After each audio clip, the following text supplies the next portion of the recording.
ela está preparando para a competência for New York, bem aqui. Como você preparar quanto atleta está indo com você e em que categoria você vai participar? Nos estaba yendo con categoría de nivel 3, 4 y 5. Nos tienen 6 atletas. Nos a preparar basta. Nos a comenzar a playa está aquí de más o menos desde diciembre.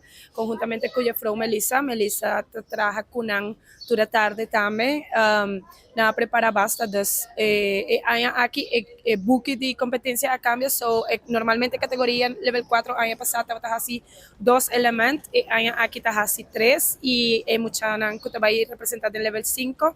Nanta hasi 4 elementos. Esta una competencia duro, pero nanta ready pe.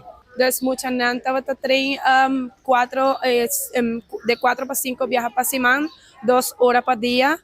Dus nanta va a hacer examen tour Simán durante un luna largo. So, su preparación va a estar bastante fuerte y esta va a estar bom.